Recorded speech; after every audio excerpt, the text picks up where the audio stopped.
Hello and welcome to RVCC Online, the digital campus of Rainier View Christian Church. My name is Mike Parejo and I'm the digital ministry pastor here at RVCC.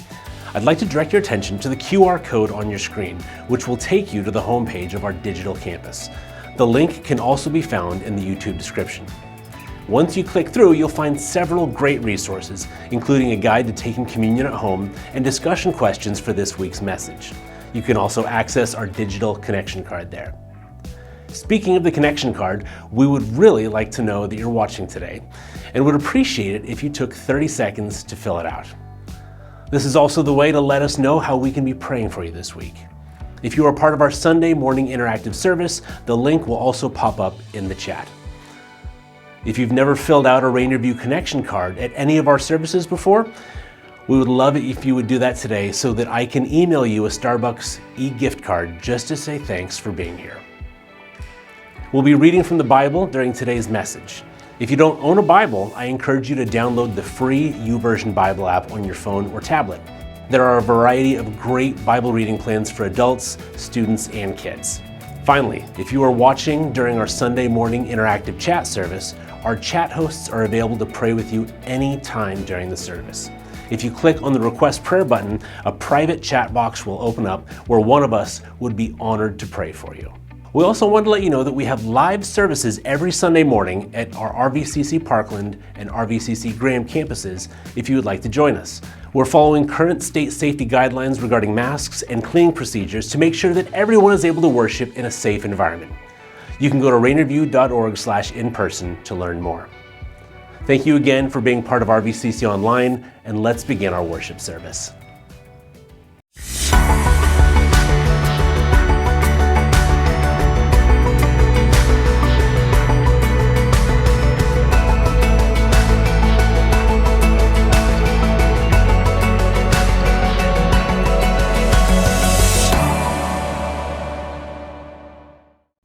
Hi everyone, and welcome to Rainier View. My name is Crystal, and we're so glad you're joining us today. We're continuing in our series today called Worst Superhero Ever. Let's join Pastor Mike as we look to address the question, am I just playing games with my faith? Hi there, I'm Mike Parejo. I'm the digital ministry pastor here on staff at RVCC, and we're so thankful that you are here as we are in week 3 of our series, Worst Superhero Ever. I spend maybe too much of my time thinking about superheroes, watching superhero movies, but it's it's given me some insight into their psyche a little bit. And one of the things that I've learned about superheroes is it's really easy for them to be overconfident, because of superpowers that they might have or super technology or whatever it is. They can get downright cocky when it comes down to it. Now, one of these guys that's way overconfident is a guy named Thor. And I really like Thor, and we're going to show a little clip from the first movie that came back in 2011, but this is Thor's coronation. His father, King Odin, is about to crown him the king of his homeworld of Asgard, and, let's just see kind of how Thor treats the moment.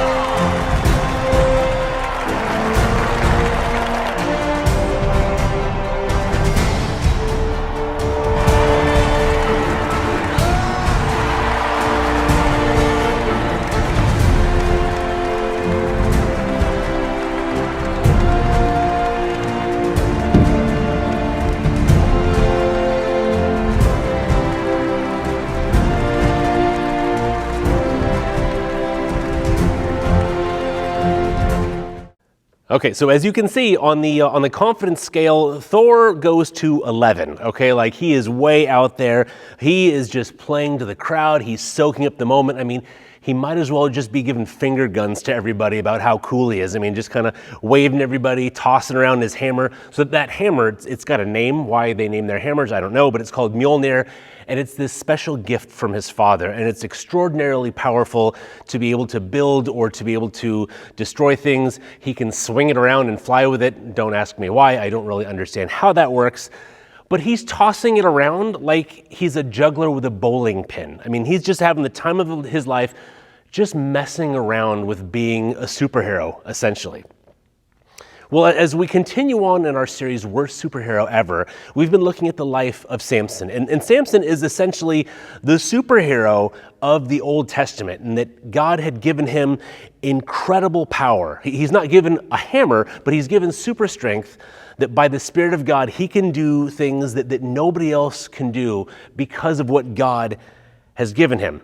And he's given it to him for a purpose. Samson is a judge of Israel. Okay, not a judge with a gavel, but a judge who is come to liberate God's people from their oppressors, namely the Philistines, in this point in time. But what we've seen over the last 2 weeks is that Samson isn't really all that concerned with fulfilling the duties that God has given him. He's pretty much content just to mess around. And what we've seen is he's made a mess of a lot of the situations that he's been placed in. And so far, he has completely failed to honor the role that God has given him. And so we're going to continue looking at his story today in chapter 16. And so if you have your Bible or the Bible app on your phone, you can find your way over to Judges 16, and we're going to get there in just a minute. But I want to give you a little bit of context to the passage that we're going to jump into. Now, to this point in time, Samson, he's killed about 30 Philistines in order to pay off a bet. And then he set fire to the grain fields of the Philistines because his Philistine wife was given away to another man. And then later on, he killed another 1,000 guys with a donkey's jawbone to get revenge. So clearly he's not very popular among the Philistines at this point. He should probably stay away from their territory because they're not big fans. And yet as chapter 16 opens, we read the following. One day Samson went to Gaza, where he saw a prostitute. He went in to spend the night with her. So Gaza was arguably the most important city of the Philistines. And here Samson goes just waltzing into town, essentially looking for a good time. And so he goes in and he's spending the night with this prostitute, and word gets out that Samson's in town. And so the people gather around this place where he is, and they're expecting in the morning when he comes out, they're just gonna gang up on him and dogpile him and kill him and be done with it. But he surprises them because Samson gets up in the middle of the night to leave. And on his way out, he kind of evades capture, or I don't know exactly how it went down. But as he's leaving the city, they've got these massive walls and these gates, kind of their security system. And on his way out, he rips these massive doors and this gateway out. And then he proceeds to carry it 40 miles to the top of a hill, as if to say, how secure are you guys now that I've taken your security system 40 miles away? Have fun bringing that back. I mean... At this point in time, he doesn't care about a quick or a quiet escape because Samson believes himself to be invincible. Nobody can take him down. He doesn't have any reason to be afraid of anybody or anything. Unfortunately, he also shows no fear, or that is to say, reverent respect of God, who is the one who gave him his power. And so we're going to pick up the story, knowing this information, jumping into verse 4 of chapter 16. Sometime later, he fell in love with a woman in the valley of Sorek whose name was Delilah. The rulers of the Philistines went to her and said, "See if you can lure him into showing you the secret of his great strength and how we can overpower him so that we may tie him up and subdue him.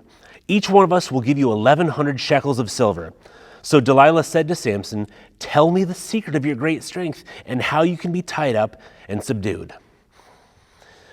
So time and time again, we see Samson's impulses taking priority over the duties that God gave him. And quite often Samson's focus is on female, let's say, companionship, of a physical nature.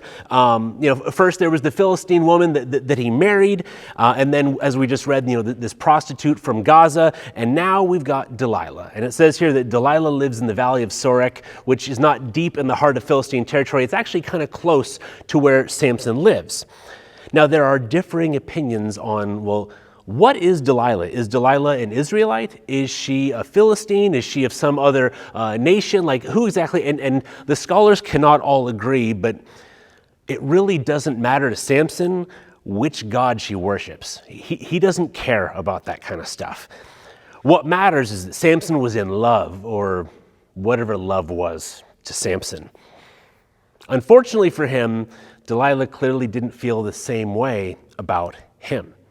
Now again, as I mentioned before, by this point in time, Samson is what you would say, he's infamous in the eyes of the Philistines, and that's what happens when you kill over 1,000 of their people. He is number one on the Philistine most wanted list at this point in time.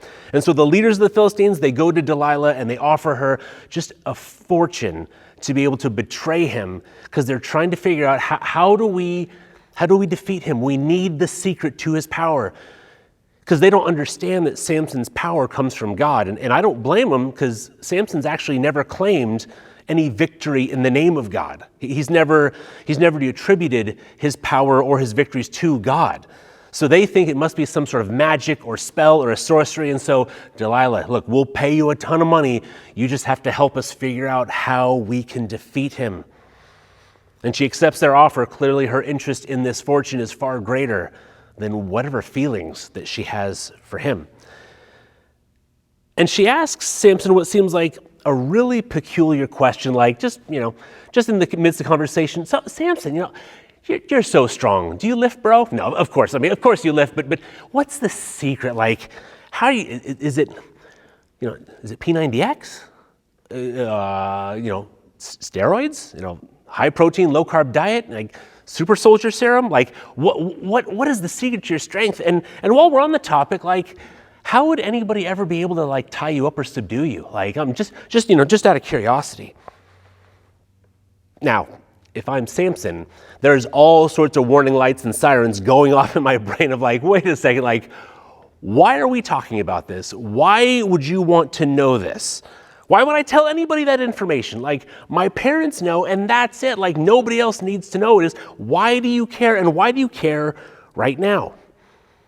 But Samson, he liked to play games with people. He liked to mess around with people. He kind of liked to troll people. 2 weeks ago, we learned about how he had made this bet with these guys at his wedding feast, and he made this bet based on a riddle that he had come up with, because he figured that nobody was going to be able to figure out his riddle.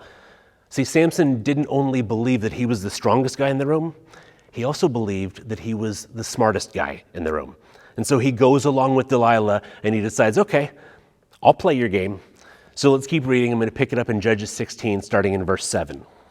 Samson answered her, "If anyone ties me with 7 fresh bowstrings that have not been dried, I'll become as weak as any other man." Then the rulers of the Philistines brought her 7 fresh bowstrings that had not been dried, and she tied him with them. With men hidden in the room, she called to him, "Samson, the Philistines are upon you." But he snapped the bowstrings as easily as a piece of string snaps when it comes close to a flame. So the secret of his strength was not discovered. Okay, so I think that Samson is having the time of his life messing with Delilah.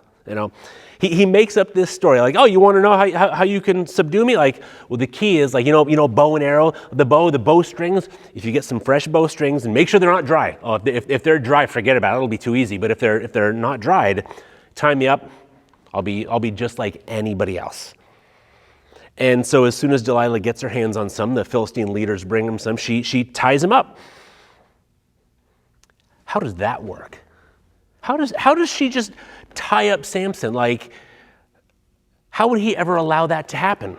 Again, he likes to play games. He doesn't care. He knows that he's told her a lie. He's fed her a lie, and so it's like, whatever. Maybe he pretended to be asleep, and then she tied him up, and he just pretended not to notice. I don't know. Again, all of this is just a game to him. He doesn't care. He's just messing around. The thing is that Delilah is really good at playing games herself. I think she's actually better than Samson at playing these kinds of games. So what happens is she manages to sneak some Philistines inside without him noticing, and she shows them where to hide. And then after she's tied him up, she tells them, like, hey, the Philistines are here, and if she's figured out this trick, then the Philistines will be ready to pounce and get him. But she quickly learns that, okay, this is not the way, because he snaps the bowstrings. Just kind of like it took Edison how many thousands of times to create the light bulb. She's figured out the first way not to subdue Samson at this point. Now for us, based on what we've seen of Samson in this passage, it's easy to judge him. He's just messing around. He's playing games with her when he should have been doing the things that God called him to do. So far during his life in these 3 chapters, we haven't seen him really fulfill his role as a judge at all. And so we want to judge him, but it's really easy for us to fall into the same kind of a mindset that Samson has, and I think we do all the time without even realizing it. You see, we all have these responsibilities that we've been called to fulfill, but there are certain things that we get caught up in, that we put too much attention on, that we like to play around with, and we forget what we're responsible for. To give you an idea, I've had so many conversations with parents who complained about their kids and video games, and my son, he was up so late last night. He was up till midnight, or he was up till 3 a.m, or he never went to sleep. The sun came up and he was still playing video games, and then he slept through class or whatever responsibilities they just had. What is he doing? Or maybe the issue with you, maybe it's not video games, but maybe it's binge watching something on Netflix or Hulu or Disney Plus, where it's a show you're excited about, and so you watch the first episode and there's a big cliffhanger at the end of the first episode. So, I can watch another one, and then before you know it, you've watched all 8 episodes and it's 3 a.m, and you're trying to calculate how much caffeine do I need to pump into my system so that I don't fall asleep in the staff meeting this morning. Maybe it's not binge watching a television show, but maybe you've gotten so consumed with social media and creating an image online, and you believe that you literally have to be picture perfect. And all of a sudden, your digital persona is much more important to you than your actual in-person relationships. And for some of us, and this one I guarantee you is going to get me some hate mail, but I think for some of us, maybe we spend too much time reading Christian books and doing Bible study after Bible study after Bible study and listening to all sorts of podcasts, including that one that tells you exactly when the end times are going to happen. And we're doing all these things, and we've forgotten to actually be in the world and loving the kind of people that Jesus loved when he was here. See, there are all sorts of games that we play, or all sorts of things that we distract ourselves with, that we don't actually end up doing what we've been called to do. And sometimes it's intentional because we're not confident. We don't have that Thor-like confidence that I can do this. I don't believe that I have the strength. I don't believe that I have the ability, and I don't know what to do. And I want you to understand this morning, and that it's not weakness to recognize that we need God's strength. It is not weakness to recognize that we need God's strength in our life. Now, Samson would never admit to being weak in any way, so he would never admit this in the first place because he didn't believe it in the first. But as chapter 16 continues, we see that Delilah, she's furious. She's so angry that he's tricked in this way. Why wouldn't you tell me the real way?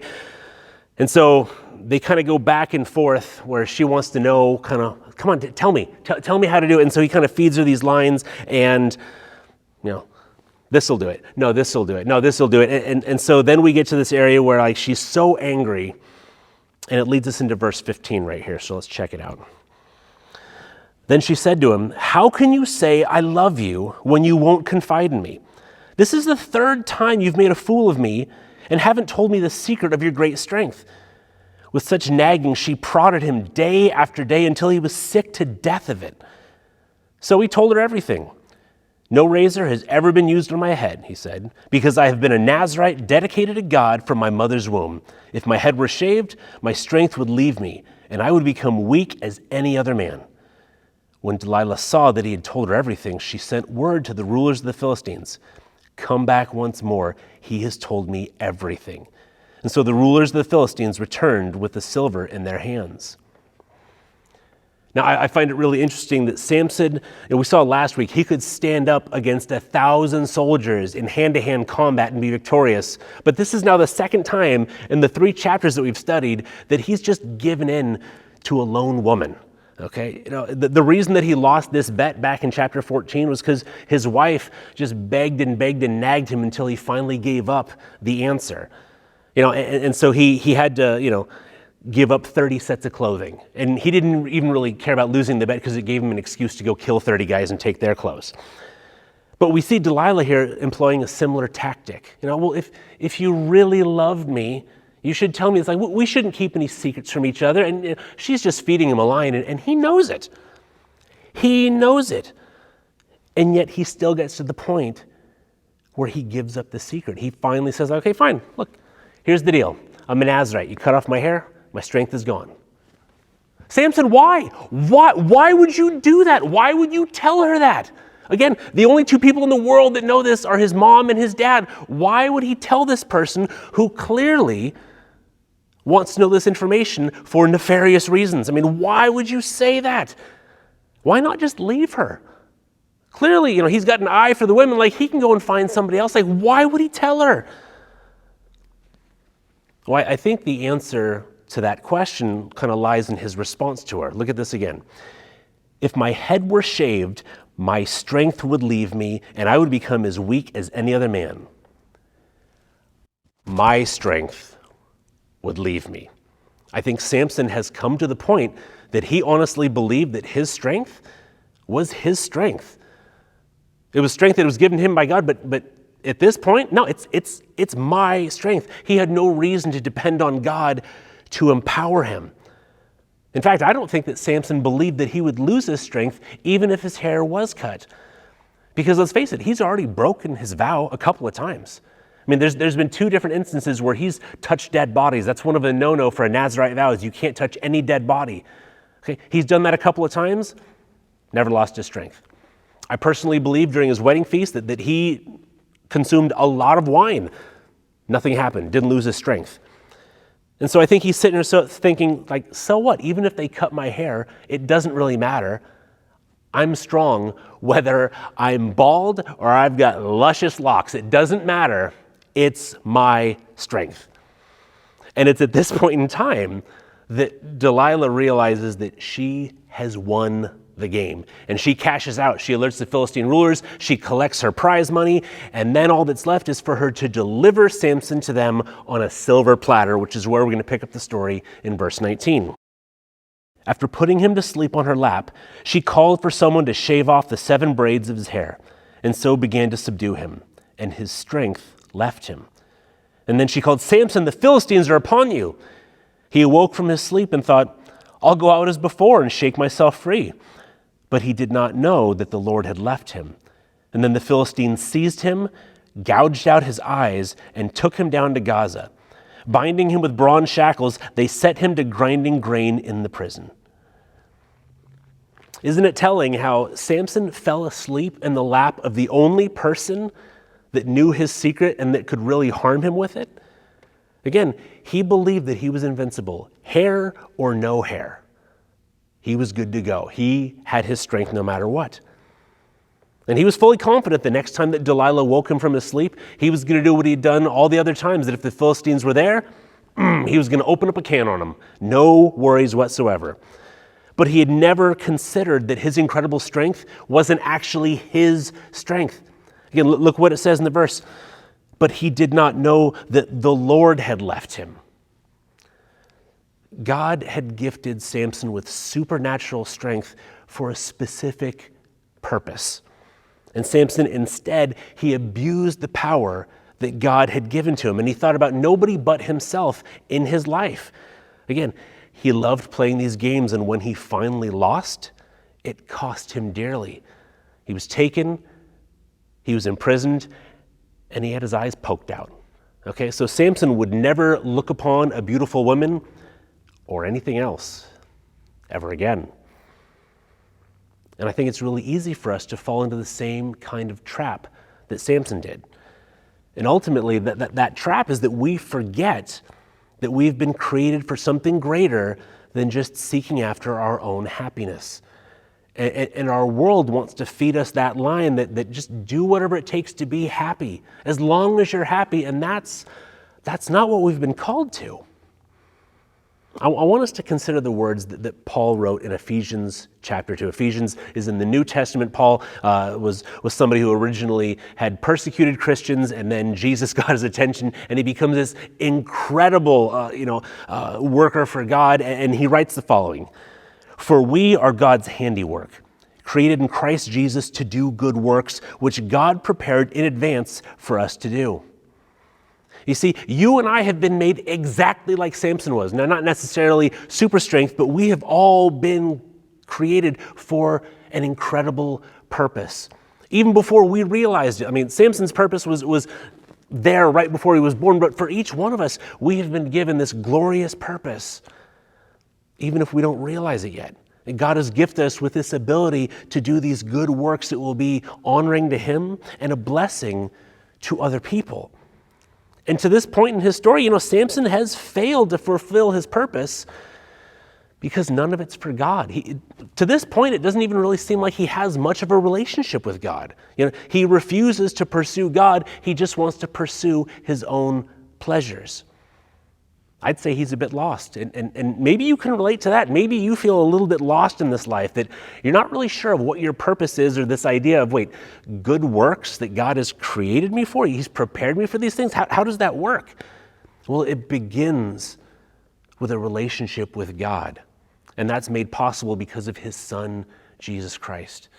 Jesus came to the earth, again, not to be a great moral figure, but ultimately to die for us, to take our punishment so that we could have a relationship with God by believing in Jesus and calling Him Lord. And if you want to know more about what it's like to have a relationship with Jesus, or if you have some questions, head to rvcc.online, fill out that connection card, and one of us on staff, we would love to talk to you this week and answer some of those questions and just have a short conversation. Now, for those of us that claim to be followers of Christ, that I'm following Jesus, He is my Lord, I think we need to ask ourselves the question that Samson should have asked: am I just messing around with my faith?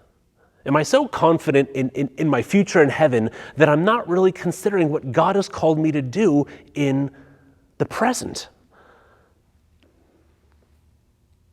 What am I doing? Am I actually fulfilling a purpose? Do I actually know what my purpose is, or am I just focused on getting into heaven on that day, and I'm just living life until then? And if God's called me to something great, how do I even know if I can do it? In fact, I don't even think I want to know what God calls me to, because I'm not sure that I would have the strength to do it. But again, you need to understand it's not weakness to recognize that we need God's strength, that we need to ask God for help to do the things that He has called us to do. You see, Samson believed that he was strong enough to take on anyone, anywhere, any time. But he was truly aimless and lost in life because he just chose to veer off towards whatever caught his eye, And then we look at Jesus, and in His life, He was laser focused on the purpose that God gave Him. And because He was so focused, He was able to fulfill the role that God had given Him by staying focused on what God had called Him to do. If you're trying to figure out, I don't know what my purpose is or how I fulfill that, there's some things that we can do to better understand our purpose, and something, a resource that we want to provide for you. It's a 7-day Bible reading plan, and you can find it at the YouVersion Bible app, or you can go to Bible.com and find it. There's this great plan called Created on Purpose with Purpose. Again, it's 7 days.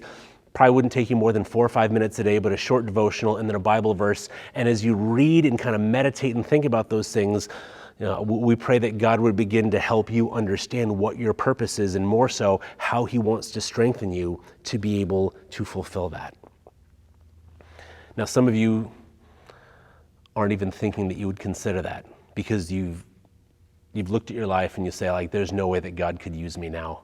I have screwed up and done things way worse than Samson ever did. There's no way that I'll ever be able to do any of these good works that God created me to do. There's no good purpose that I could fulfill. And I want you to know that there is hope, because God loves giving us more and more and more chances to be able to live for Him, to be able to fulfill His purposes. After Samson had his eyes gouged out and was thrown in prison, we read the following: "But the hair on his head began to grow again after it had been shaved." You see, there was still an opportunity for Samson to find redemption, even after all of his failures. And so we want to encourage you to come back next week as we look at the conclusion of Samson's story as we finish out our series, Worst Superhero Ever. Thanks so much for being here. We hope to see you again next week. Thank you so much for sharing with us today, Mike. We've got some awesome things going on, and we want to make sure that you are staying informed about it all. The best ways to do that is through our all church emails, by following us on Instagram and Facebook, or check in anytime at rainierview.org. One opportunity we have for your kids and family to join this summer is our very best summer VBS, happening at both of our physical campuses. We want to remind kids that they can have confidence because of Jesus. For more information and to sign up, check out our website at rainierview.org/VBS. We are a church that loves to be generous, and your gifts are helping spread the love of Jesus within our very own community. Like with our partners at New Hope Resource Center, offering mobile showers, laundry services, food, and more to those who need it most. We invite you to pursue making a difference with us by texting RVCC to 77977 to use our safe and secure online system. You can also give on our website or send in a check. If you're joining us for the first time today, please don't feel any obligation to give. We're just so glad that you're here. We'll be together for just a few more minutes today. As we sing through this next song, we encourage you to take communion in your homes. This is a time we take every week to think about all that Christ did for us on the cross. If you'd like more information about communion, you can do that out at rvcc.online. So gather some bread and juice and take these as reminders of Jesus' body and blood. Thank you again for joining us this morning, and we hope that you'll join us next week right here on Sunday or at one of our physical campuses.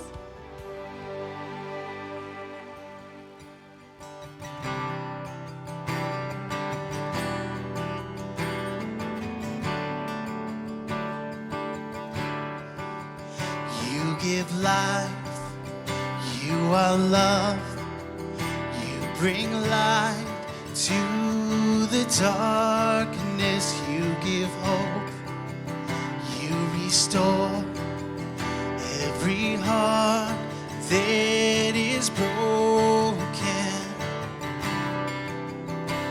and great are you, Lord. It's your breath in our lungs, so we pour out our praise, pour out our praise. It's your breath in our lungs, so we pour out our praise to you only.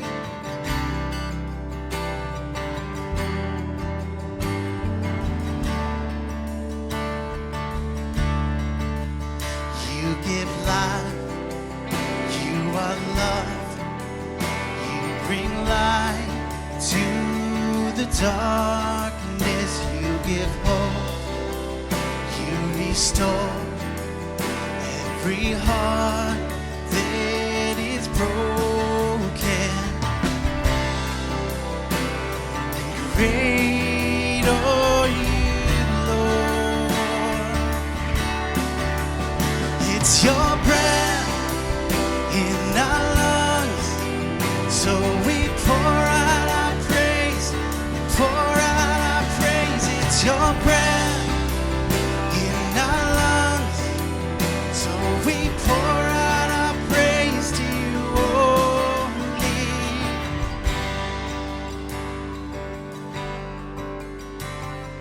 And all the earth will shout your praise, our hearts will cry, these bones will sing. Great are you, Lord. And all the earth will shout your praise, our hearts will cry, these bones will sing. Great are you, Lord. And all the earth will shout